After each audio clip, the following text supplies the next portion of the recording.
Welcome to the Second Reading Podcast from the University of Texas at Austin. The Republicans were in the Democratic Party because there was only one party. So I tell people on a regular basis, there is still a land of opportunity in America.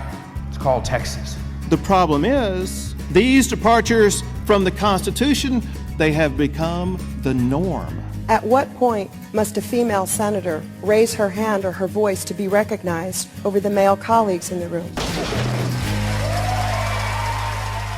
And welcome back to the Second Reading Podcast. I'm Jim Henson, Director of the Texas Politics Project at the University of Texas at Austin. Very happy to be joined again by Josh Blank, Research Director of the Texas Politics Project. Welcome back, Josh. Hope your weekend was, if tiring, relaxing. Josh was at a big rock festival. Yeah, exactly. Well, music festival. Yeah, it was a music festival. I'd say, not relaxing. It was rejuvenating, but tiring. There you go. Rejuvenating, yeah. There you go.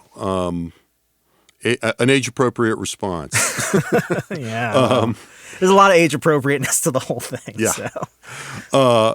So last week on the podcast, we were joined by our colleague and collaborator, Darren Shaw, professor in the government department at UT Austin, and we talked about the poll that we conducted from August 26th through September 6th. We bit the bullet in a way and focused mainly on the trial ballots with election matchups and directly related topics in the poll and what the results seem to suggest about that moment of time in the electoral environment in the 2022 election in Texas, particularly, of course, the matchup between Greg Abbott and Beto O'Rourke for the governorship.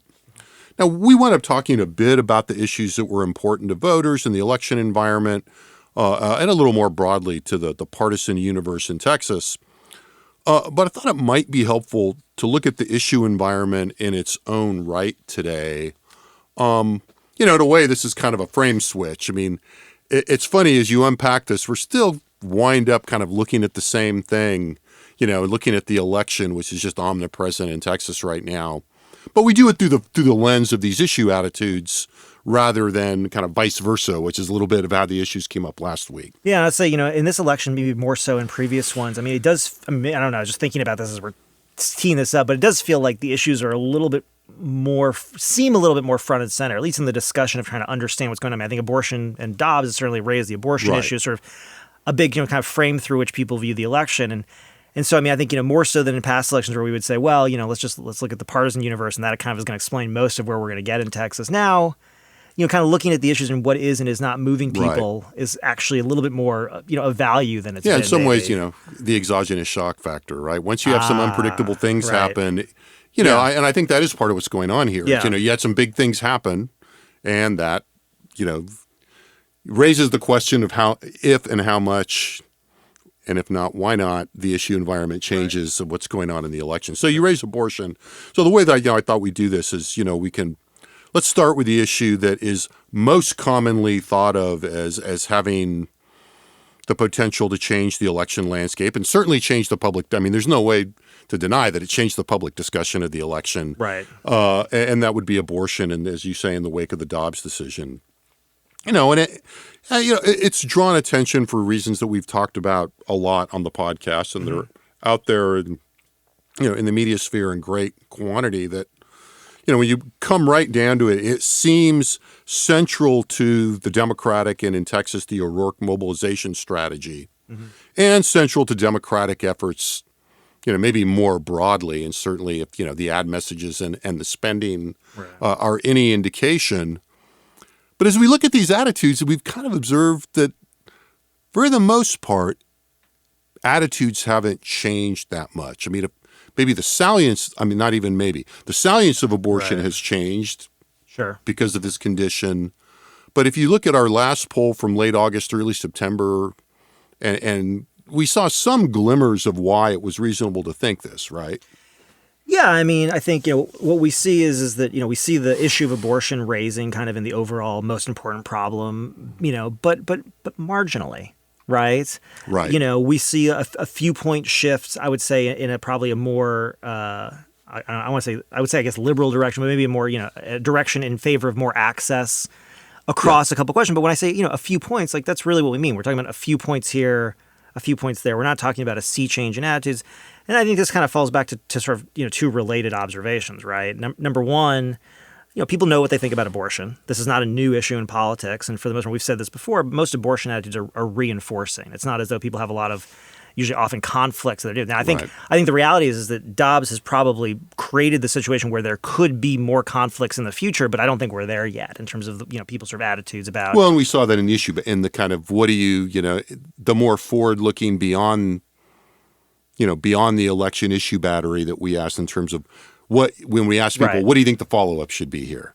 Right, and we found that generally people were saying, again, on balance, and this is not a huge thing. We're not talking we're not talking 70-30, 90. We're talking about 55-35, we're seeing people say, well, yeah, I think we should probably expand access. And 55-35, we're saying, yeah, we probably shouldn't have further enforcement mechanisms. But that's not overwhelming. And I think the other sort of piece to say is because I think most people know what they think about abortion going into this, and I think some of that will be challenged as time goes on and more situations come up that people have to incorporate into their views. But the other thing that I'm kind of increasingly thinking about is, and this is probably kind of obvious, but a lot of things are kind of obvious.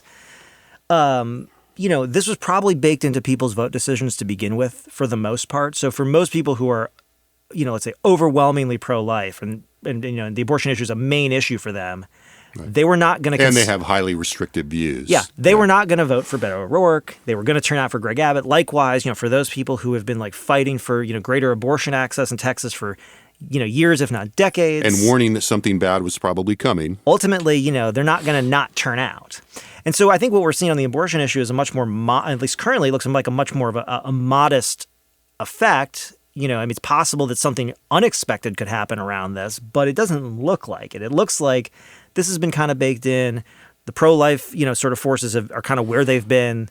The pro-choice forces are going to be where they've been. It doesn't really look like, this is expanding. One of the things we asked about, in the poll was, the issues, relative importance to their 2022 vote choice. And abortion was the third highest issue. It was 12% of voters. But even on that issue, we said, well, who would do a better job on it? I mean, O'Rourke is 42, Abbott's 38. So even among, let's say the 12% of voters said, this is the issue. It was almost an even split. And so, yes, it helps Democrats. And yes, if the election were like a Kansas vote just about abortion, and we're talking just about abortion policy in Texas, sure. But that's not what the election is. Well, and this is also, I think, one of those issues that, and we see this with a lot of issues that are, perpetually salient, if not always necessarily right at the top of mind for voters, which is, because people have fairly well-formed opinions and because they're doing so in a very partisan context, there's a little bit of a I don't want to use the wrong word here because I don't want to overstate, but there's a little bit of a disjuncture between what you get when you ask people about the issue at a kind of general level, like whether you in this poll where we asked, do you agree or disagree with overturning Roe v. Wade, or are you pro-life or pro-choice? Right. But then the more nuanced views when you ask people about the details. And the responses on the details, as we saw in the the kind of our reasonably innovative approach where we ask people about, what they think should be allowable at what point in a pregnancy in terms of, the rationales for terminating a pregnancy. It can be hard to kind of parse that out. And I've had, reporters and other folks ask, why is it that when you ask about overturning Roe v. Wade, it's in this poll, it was exactly evenly split, 44-44. But when we really dig in, only, less than 10% overall say that, I think it's about that, abortion shouldn't be or should still be available in cases of rape, incest, threat to the life of the mother. And it underlines, I think, how the general level that this gets engaged at some level to comparative advantage by candidates and parties in an election, can kind of obscure that, in a lot of ways people, there are plenty of times when we don't give the public enough credit. Yeah. And something like people have fairly nuanced views of this. Well, it's funny. I mean, I agreed with you almost up to the last part, I guess. And I'm a little... when you ask them about the details. Yeah, no, I agree. No, and I totally agree with that. But I think the issue is that, political campaigns and public policy in the public domain is not fought over the details. Right. And that's where I think the Democrats' problem, one of the areas where the Democrats have a problem with this issue is ultimately, if we were having an election just about abortion access, I think Democrats would be in a pretty good position. Right. If we were really having a debate about, the details of the policy that the legislature might embark on, you just raised those 2 points, Right. whether we talk about what they're going to do next, or even we look at these exceptions, or the time frame, we would say, they really need to actually find some space to expand access because that's where the public is. But that's not really what we talk about in politics. We say, are you pro-life or are you pro-choice? Were you for overturning Roe v. Wade or are you against it? And there on that kind of broad level, because there is so much nuance under it, you do end up finding, I would say I wouldn't go this far, but almost as far. The issue kind of neuters itself. I mean, that's why when you look at these, you say, the public opinion landscape on abortion is very clear in terms of, where people are, and it's very different from where public policy is. However, 42% of voters think that O'Rourke would do a better job on abortion. 38% think Abbott would. Right. So that, just you got to take that. And that's why, either from the Abbott campaign perspective, either they don't want to talk about it, right, or they want to talk about it in terms that push people back into their camps, more simplified camps. Yeah, but ultimately, even if they didn't, the point is that, would a 4-point gain, for O'Rourke, let's say, would that be enough to win an election? Probably not.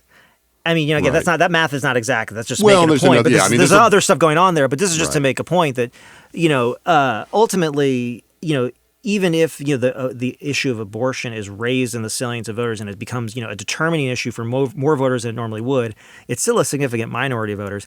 The split among those voters is almost 1-to-1. Right. It's like 1.1 to 0.9 or something, right?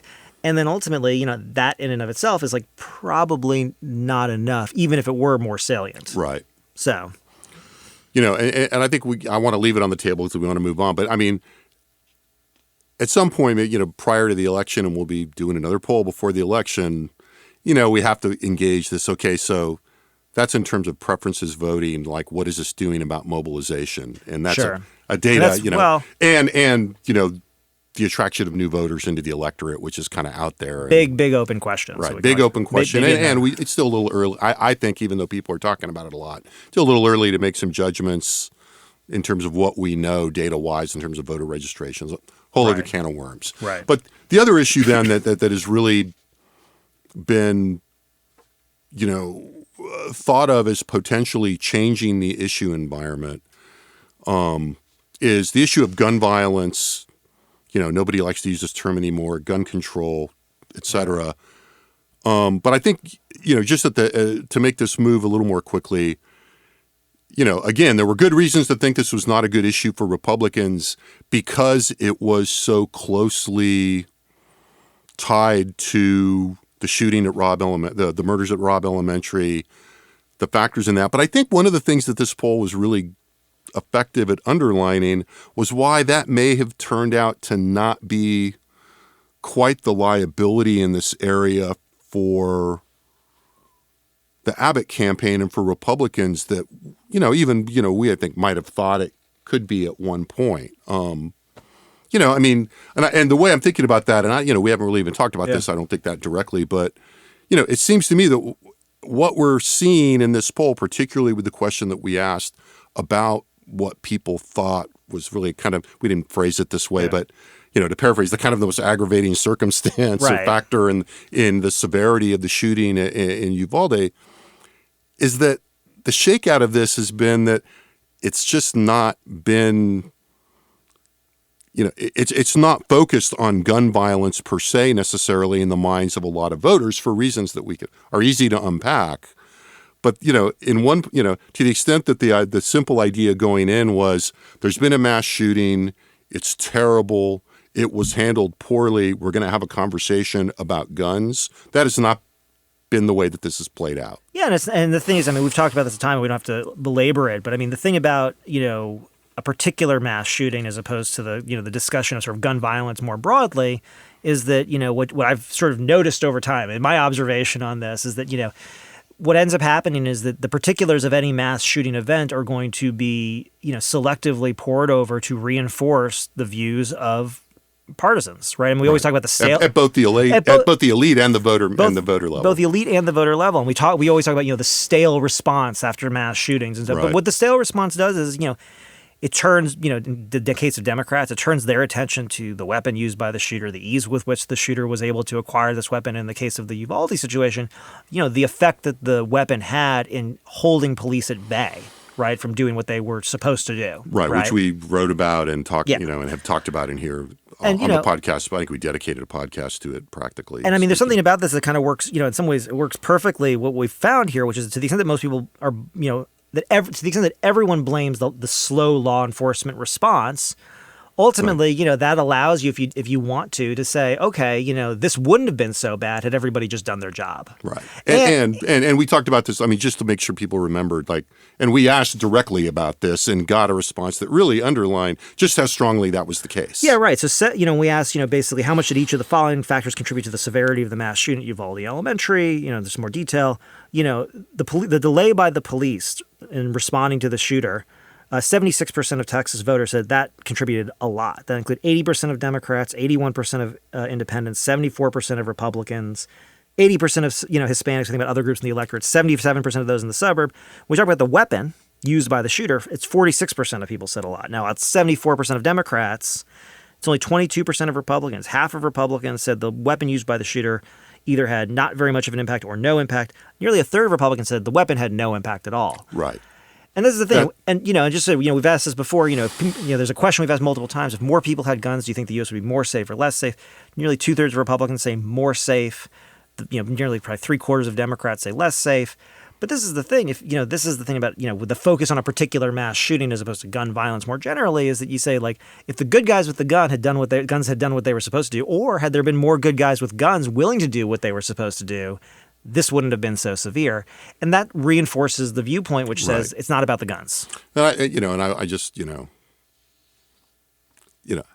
can't help but say, this really underlines the analysis that we put forth in the aftermath of the release of the House committee report, in which, we,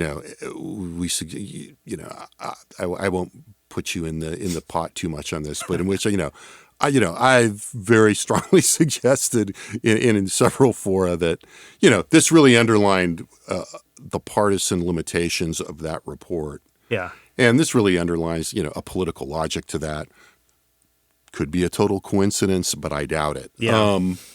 Okay, so, in that sense, so I think in both of these areas, then we see what the poll results underline, the limitations of the ability of either of these issues to really be asserted and maintain themselves given these patterns in public opinion. Now, there's another side to that, which is, so what are the countervailing forces issue-wise? And so, we want to talk a couple about a few of those issues as quickly as we can. So one thing, the economy and the general mood of the state. Now, in many ways, for months now, probably for, at least about a year or so. If not a year, almost, let's say for most of this year, certainly. Most of 2022 at least. Attitudes about the general track of the state, about the economy, national, and even the state economy, although, and you talked about this, I think, really productively in the last podcast, the gap, as did Darren, gap between state and national readings. I guess it was Darren who really leaned on that at the end. Are still negative, and to be clear, they're still, they're not good, but these trends, have cooled, are not as just hotly negative now as they were, but are still pretty negative. Yeah, right. I mean, the share saying that the national economy is better than a year ago increased from 14% in June to 20% in August. The share saying that the national economy is worse compared to a year ago declined 13 points from 73% to 60%. So that's a big shift. I mean, right. In terms of, we watch these, because we do 6 polls a year, we're currently doing that. We do see these sort of micro changes, and this isn't a micro change. I mean, this isn't we've been watching over 3 polls and it's inching down. I mean, 13 points is a pretty big shift. Yeah, noticeable shifts outside the margin of error in a short period of time. Right. But at the same time, while the negative attitudes towards the state were less intense than the negative attitudes towards the national economy, it's also the case that, the changes are a little bit less too, right? So the share saying that the state economy is improving over last year increased 4 points from 13% in June to 17%. The share saying that the Texas economy is worse dropped from 58% to 44%. So that's a pretty good drop.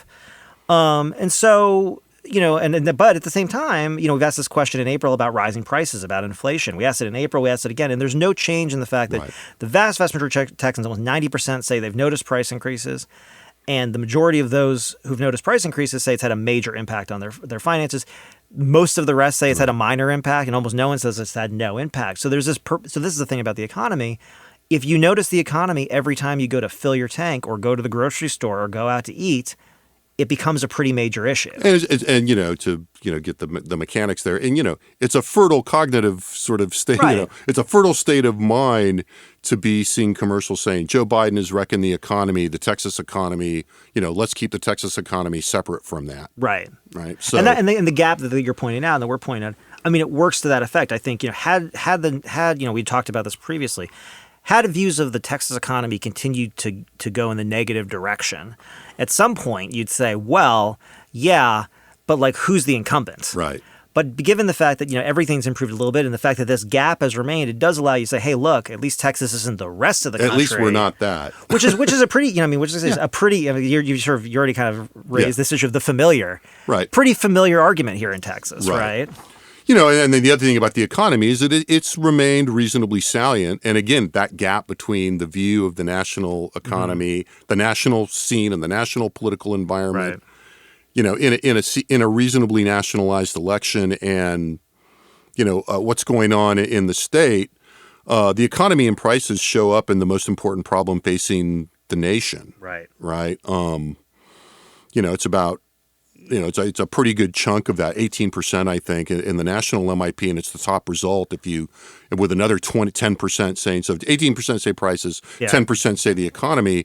At the state level, when we ask what's the most important problem facing the state, on one hand, economy and prices are not trivial. You put those together, they're about 15% of the total, but those MIPs point us towards, a transition to the next topic in terms of what's familiar in this data and the reassertion of the familiar in the political environment. The number one response is still immigration and border security at 30% of the total, more than 50%, as I recall, of Republicans. Yep. And so, this came up a little bit in the last week, but it's worth saying, you raise immigration and border security, and it seems like we're stuck in, the eternal return. Mm-hmm. Can we ever do a podcast where we don't talk about immigration and border security? Well, apparently not. But the combination of the poll results we've gotten, a look at the headlines in Texas and in the country over the last couple of weeks, suggests that while we were talking about other issues and, news coverage, the media was talking about other issues in the summer, immigration and border security were still there. They were remaining central. We bannered in various ways in the wake of the poll the embrace of Abbott's busing policy, the policy of busing migrants to Democratic cities, for lack of a more complicated formulation. Very popular among Republicans, but also gets a non-trivial share among other partisans. So 52% supported it overall. Wildly popular among Republicans. No other way to describe it. Yeah. You almost can't be too hyperbolic about that. 80% of Republicans support the policy. I think something in the range of 60% support it strongly. Mm-hmm. But tellingly, about a fifth of Democrats support the policy, 22%, and very popular among independents. Not even about half, cleanly half, 50% of independents said they supported the policy.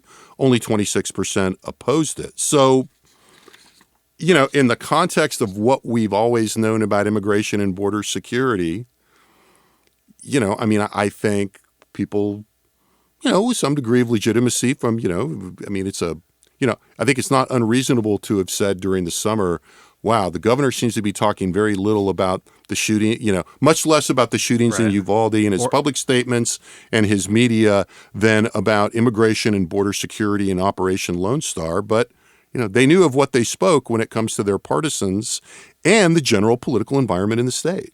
Yeah, I think, the thing I'll add to this real quick is, another question we asked on the poll was about Texas spending on border security. We asked this relatively frequently. We've been doing it sort of since just before the big upticks in spending a couple sessions ago, and again in the most previous session, and then even more so since the start of Operation Lone Star. And what's really remarkable about this in some ways is that, these attitudes haven't changed. So the fact that it's costing, an exorbitant amount of money, per person to bus people, northern cities, kind of irrelevant. The fact that, the spending that the state is, doing on border security has, maybe quadrupled over the last, 5 or 6 years. It has not changed people's views of this. And this is not to say, like, I think a lot of people, some people listen to it and say, well, yeah, but if people knew. It's like, maybe. But honestly, I think this is part of, the problem that Democrats face with this issue is that just as much as, Greg Abbott doesn't really want to talk about, what the state's next step is on abortion, the Democrats don't really have a response here. Basically saying that you need, and I was just saying, like, saying that you need to treat this more like a humanitarian crisis than a security crisis is fine. But ultimately, it doesn't tell you what you're actually going to do with the large numbers of people who are arriving on the Texas border. And, say all you want. I mean, like, Abbott has done a pretty successful job of raising this issue. And marketing this particular tactic. And, and I think, and I would have to admit, I mean, I think I didn't probably quite put this together from the beginning of this policy, but there's a real trap here for Democrats. And it's come up in a couple of different media instances in the last week or so. One was Congressman Henry Cuellar's appearance on Face the Nation Sunday morning, in which, given Congressman Cuellar's political positioning as, among the most, on the right end of the Democratic Party, the very right end, way. Not to anyway. And there was a good piece in the Texas Tribune yesterday, and for my apologies to the author because I can't remember exactly who wrote it now, but about El Paso providing bus service to the migrants that are, arriving in great numbers in El Paso. And, some of them are having to, live on the streets. Right. Shelters are overwhelmed. And, Greg Abbott is not the first person to provide bus rides. But in El Paso, clearly there's a lot more scaffolding around social service, scaffolding and organization and process, and a different seeming intent around the bus transportation that's being provided. And that's happening. And that's one of the things that Cuellar talked about, or Congressman Cuellar talked about in the national media hit, which was, look, in Laredo, we're having to send, I don't remember the exact number. It was in the 20s. Last week, we spent 20-something buses left from Laredo. So that's one of the things that I think is stymieing Democrats.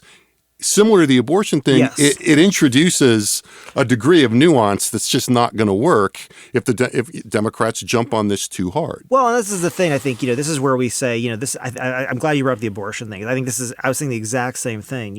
This is where top level kind of reaction to a policy versus the reaction to sort of the nuance are not the same thing when you're talking about campaigns, and you're talking about voting, you're talking about politics. I mean, ultimately, I said this I think last week is you could imagine a significant share of people reacting to the busing without thinking about the intent or the details of the coordination and the scaffolding and all these other sort of details that we're talking about, and say, oh, that's a humanitarian thing. I mean, there's something. I mean, when I was thinking, what would the Democratic counter messaging to this and be like? I guess it would be that Greg Abbott is providing a magnet to immigrants to come to Texas because he's going to bus them somewhere. Right. But that's crazy. And he's not doing, and he's doing a poor job of providing the scaffolding that's not, Well, yeah, maybe. I mean, look. I'm joking a little bit, but you could borrow the whole, what do you get out of this policy? Well, I mean, again, if I'm thinking, well, aren't you just attracting more people from Central and South America to come to Texas to get their bus ride to where they actually want to go? I mean, if I was going to choose where to enter, Texas or Arizona right now, and claim asylum, there's an argument to be made. Texas is a better place. I know Ducey was doing the busing thing for a while. He followed Abbott in June. Right. I've lost track of. Ducey. But that kind of speaks to the broader point. Or Ducey not running for re-election. Right. Abbott and DeSantis are, with both DeSantis more than Abbott, sort of expected to have some degree of presidential ambition. So the context is different. Right. Broad point, though, the discussion during the summer, I mean, there was a sense in which people were kind of, and I certainly was one of the people who said this, there's a certain sense of waiting for the inevitable border crisis to happen that would then help the governor shift the public discussion. Well, he obviously helped himself in many ways in doing that, or, moved it along in a very, smart, tactical way in strict political terms. And Well, I think the lesson for the national, I mean, the one thing that's interesting being on the ground here and then kind of watching the national coverage of this is that the national coverage is really focused on, sort of the intention, the outcome, all these sort of things. And I think, that makes sense. I'm not criticizing that. But what I think is sort of missed in all of this is that, like, from a purely political context within the state of Texas, this seems to be a pretty good political move. Right. And the truth of the matter is, if it's a pretty good political move here with the Republicans, good chance it's playing reasonably well with the Republicans nationally. Yeah, I would think so. I think because it's adjacent to this, let's also in some ways hit something a little bit similar on this too, and that's public safety. Okay. Now, we don't have a ton about public safety in this poll, although we've done a bit of polling on people's perceptions of crime and public safety in the last couple of years.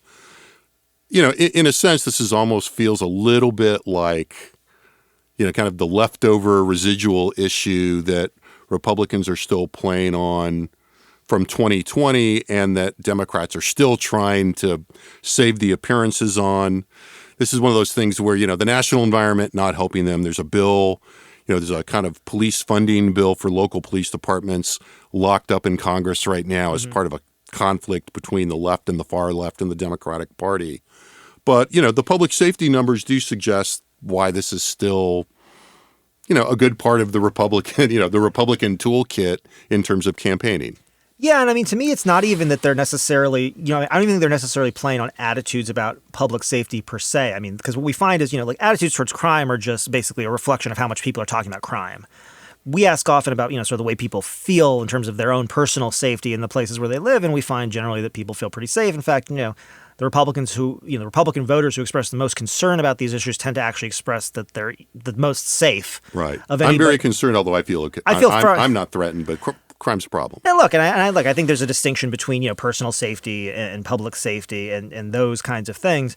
But ultimately, this is an issue where I think Democrats first painted themselves into a corner, and Republicans are happy to continue that because it's not that it's a major issue. I mean, when we ask about the salience battery, this was at the bottom of the, I think, 8 or 9 issues that we asked about in terms of, importance to vote choice. Only 2% of people said it was public safety was the most important issue in their 2022 vote. Abbott led O'Rourke by 8 points among that overall on that issue, 46-38. But it's still something that's kind of out there. 60% of people said it was very important to them, right? So it's still kind of on the higher end on those issues because it is. But, the thing about it is that it really just puts Democrats in a hard position because what are they supposed to say? Either they say, no, like O'Rourke has said, no, I don't want to defund the police. I mean, there's sort of How many times do I have to say it? Yeah, exactly. That's the position a lot of Democratic candidates are in. But ultimately, that's not what you want to be spending your time talking about and your resources to defend, to defend something that you don't want to Can I go back and talk about abortion some more? Yeah, exactly. You want to talk about abortion. So I think, from that perspective, it really does paint, it creates a problem for Democrats. But also, I think what I really think about this is about, a targeted thing to my mind. I think it's notable that Abbott opened up the campaign on Labor Day weekend with an ad talking about O'Rourke wanting to defund the police. And to me, this speaks to sort of, suburban anxiety to some extent. It's funny. I was just sitting there trying to decide whether I should, Yeah. But yeah, this is one of those instances, I think you're right, in which the whole kind of suburban-urban dynamic really plays into this about, people living in, relatively safe suburbs, but still being, activated by perceptions of crime in the city that they're, close to, but not, part of. And it's probably run by Democrats in Texas. Exactly. So it has, it plays well with the right people in the right way. I think it reinforces sort of the immigration message because you're tough on crime, you're tough on all crime, that kind of thing. And so, setting aside some of the many, many details there, this is one of those things. This isn't about like an issue that's driving election. It's about an issue that's, about improving margins slightly in the right places. Right. So, let's conclude with just a quick nod towards education and, that sense of, and this is an analysis I think that, you've thought a lot about, and I'm going to say this and then you can qualify it. There's a certain dog that doesn't bark nature about education as an issue in terms of attitudes, in terms of its salience, in terms of the way it plays out in the election. I mean, there's been a consistent stream of efforts really on I want to say sort of both ends of the political spectrum among people that do focus on education issues, sort of effort to elevate the issue of education in various ways. But, it just doesn't show up in the polling all that much. I mean, the difference in attitudes somewhat do. Yeah. But the salience of it just never really quite rises to the level that one might think, given the, however you want to think about it, given the attention it gets in the political process at times, given, what one might say from a pointy-headed perspective, the fundamental importance of education in a number of ways. Yeah, I mean, setting aside the fact that education is extremely important, right, for our economy, for like our criminal justice, for all kinds of things. For society writ large, right? But the issue is that, I think something that we forget about here a lot of times when we think about education, because I mean, I was hearing you talking about it, I was thinking to myself, it's like there's a reason that this makes sense, but it also doesn't make sense. And ultimately, the thing is that, most people don't have kids in school. Full stop, right? So when you're talking about a group of people, just a randomly selected group of people, odds are somewhere, no more than a third are probably going to be like really invested in someone in the public education, probably even less at any given point in time, right? So you're talking about a share of the electorate. Now, that share of the electorate tends to be, I'll say this is an issue that gets very, very salient, and then it's not salient anymore, right? I mean, once your kids are out of school, or once, your grandkids are out of school, or whatever the issue is. Some people are still interested in the issue despite the fact they don't have a direct connection with it. But really, when you're thinking about the politics around education, you are really seeing people trying to activate people who are connected to the process. And while it's very, very salient for those people, it's just not for most. And so when we ask people in the poll, in an open-ended question, what's the most important issue facing, K through 12 public education in Texas, given all these discussions about, curriculum about race, curriculum about gender, politicization, transgender sports, library books, right, et cetera, et cetera. What do people say? Well, first of all, the plurality of voters, 41%, didn't offer us anything. They could have said anything they wanted. They offered us nothing. Yeah. Now, should that be a surprise? And I think based on what I said, if you think about this, no. I mean, it's not really a surprise because most people are not really as engaged in the education issue. The people who are very engaged. So I think that's kind of, the first thing that comes up. So again, this is not an issue that I think is like one of those, like, this is going to drive the election. All of a sudden, if people, there's no universe or alternative election where people decide that, banning books from public libraries, that's what this election is going to be decided about. Like, right. That's something else. Or we're talking about, what sports teams, transgender student athletes, that is not what the election is going to be about. But, and we've said this before, but what it does do is it does muddy the water amongst the people who do really care about education. Because if we're not talking about education, in this sort of way that we've been talking about in culture issues, we're talking about funding. We're either talking about, the property tax issue is the way that relates to funding. We're talking about the funding of the schools. We're talking about teacher pay. We're talking about teacher retention. And truth is, that's kind of what Democrats are still focused on, but they're focused on all those things, which is what Democrats' problem always is, right? They're focused on about 6 different things. The number one thing, of course, is, basically teacher pay, shortages, retention. The number 2 thing is basically politicization, mostly by people on the right. Number 3 is funding, 8%. Then safety, then quality. Now, to clarify, you said politicization, mostly by people on the right. Is that the concern is about the politicization by those people, or the concern is among those people? Among the right. No, the concern is the politicization by. Okay, I just wanted to make sure that was clear to. Conservative and, let's say, Republican-leaning elites usually. Right, gotcha. For Republicans, a quarter, which is, again, we didn't get anywhere close to a quarter with Democrats, basically expressed concern about curriculum, right? Right.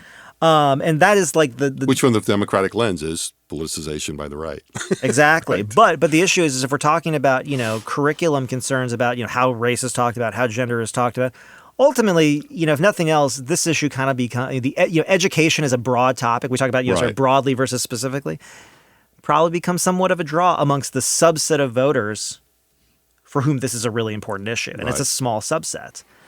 And so therefore, again, this isn't to me, this is another one of those things where I think, Republicans have been very successful with this. I think there's a lot of exposure out there. I mean, to the extent that, you start taking over school boards, there's definitely exposure.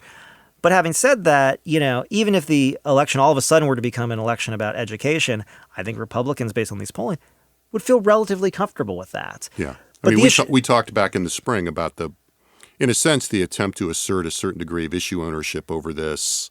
And that's a sign that they got some traction on that. Yeah, I think they've gotten traction on it. But the broader point here is this isn't like an issue that's going to drive the election. If anything, it's going to affect margins in key areas. Again, suburban areas likely is a big target here. Right. And again, this makes a lot of sense. If you think of the same political dynamics we talked about public safety and the effect between urban and suburban areas, those same issues are coming up on educational issues where you've got sort of, I think probably the greatest mix of opinion in terms of sort of the big, let's say, cultural, social debates in public education are probably taking place in suburbs that have a kind of a mix of ideologies in terms of the classrooms. Right. Although, the places where those fights have been most successful for, activists on the right have been in the kind of farther out suburbs where they have, and again, we have to get into the distinction between those. But those, the districts, if you go look at the districts where they've really succeeded in either pushing these issues or taking over school boards, have been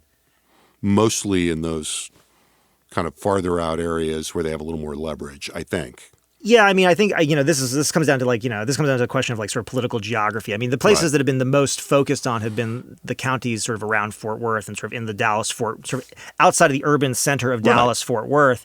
But I think part of the issue I would just throw out is sort of, I don't know, is that I know that in a lot of cases the impetus for the initial push there, whether it was needed or not, was the fact that those districts had in one way or another flirted like a little too much with the wrong ideas or, had been, trying to respond to. Yeah. But I think, geographically, I think, when we're talking about, look, the poster, for better or for worse, the poster child for this has been Clear Lake, Yeah. So at any rate, so to wind it up, we ended last week, my sort of sleeper thing at the end of the last podcast was same-sex marriage.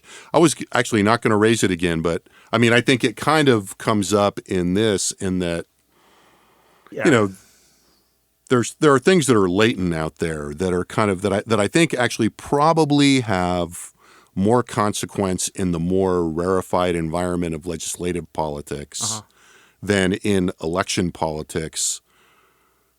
But as we're talking about in the election, motivation, enthusiasm in the election, the ability to mobilize partisans, the kind of issues that are like being put in the education frame. You mentioned the matter of libraries and curriculum, are also reflected in these numbers on gay marriage that we got, where, as we said last week, when we asked Texans in the last poll whether same-sex marriage should be legal, we still found that 50% of Republicans thought it should not still be legal, and that there was no change from 2017.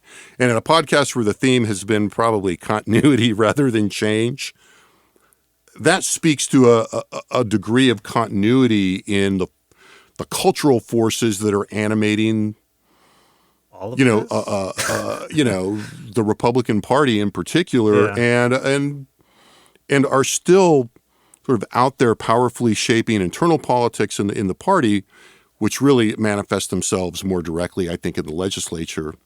But it is out there in the ether when we start talking about where the energy is going to be in terms of mobilization. I like ending on this same-sex marriage number and the fact that like it hasn't changed at all, and the fact that this podcast, this edition of the podcast, and sort of looking at the issue environment in the election, really, if anything, is we're sort of taking in all these inputs that are of the moment, and we're putting them through this this lens of trying to look at kind of how the electorate views them, and we're kind of coming out to the other side saying, boy, a lot of this feels really familiar. Yeah. And I think, and again, sometimes, it's unfortunate, the sort of the no change thing is kind of like, oh, well, what's even the point? But that is kind of the point, I think, is that, it's hard not to kind of look at all this and say, a lot's happened in the last 5 or 6 years, for sure, right? A lot has happened politically, a lot has happened culturally, just I could go on and on about that. But, the underlying attitudes that have kind of been the main sort of motivating force, they've stayed in place to a large extent. And I think, that's something that people sort of, I think a lot of the time, it's kind of like Uvalde's a good example. A lot of people say, well, Uvalde happened. Now is everybody going to change? And we say, well, we actually have we have no evidence that after a mass shooting, we see big shifts in attitudes. Right. We saw no evidence that after Dobbs, there's a big shift in abortion attitudes, right? the winter storm came and passed. Nobody really expressed confidence. Had a very hot summer, but so what? No real crisis. Well, right. you know. Yeah, but I think the point is, I think there's a bit of a, an extent to which, because of all the novel stimuli that we're getting, we underrate, sort of the influence and the importance of sort of, just what are the kind of the fundamental underlying attitudes and the sort of the structure and the distribution within the partisan universe. The distribution within the partisan universe and the structure and the constraint that puts on elections that you start with. Right. And I said this to you a couple of weeks ago, I think all this stuff might have already, all these things that may have kind of accrued to the Democratic benefit potentially. I think most of that stuff was baked in. I kind of mentioned that as a possibility a couple of weeks ago or a couple of episodes ago or whatever. I don't even know, maybe a month ago. But the more I look at this data, the more I think, I think that's probably right. And then ultimately you're looking at a competitive system where these things might shift, margins a couple points either way, but they're not changing the underlying dynamics here. Right. And there's there's an interesting meta discussion to be had about this well, actually, you could either look at it from the you could start from the individual cognition, or you could talk about the media, right? Discursive environment in which, there's a tendency to want to emphasize the potential for change, like in the media environment, because it's more interesting, novel stimuli, right? And then at the cognitive level, there's things like that, and I think that. It is kind of look, as you said, it's a very active environment out there. So, it'd be crazy not to consider the possibility of a shift. Yeah.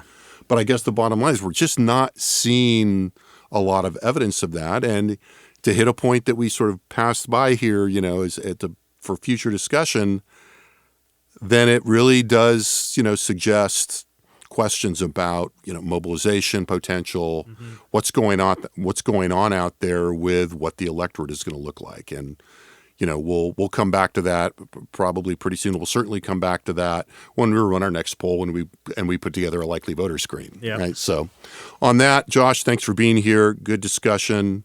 Thanks to all of you for listening. Thanks to our production team in the audio studio and the liberal arts development studio at UT Austin. Remember, you can find all the data we referenced today, much, much more at the Texas Politics Project website, texaspolitics.utexas.edu. We'll be back soon with another Second Reading podcast. The Second Reading podcast is a production of the Texas Politics Project at the University of Texas at Austin.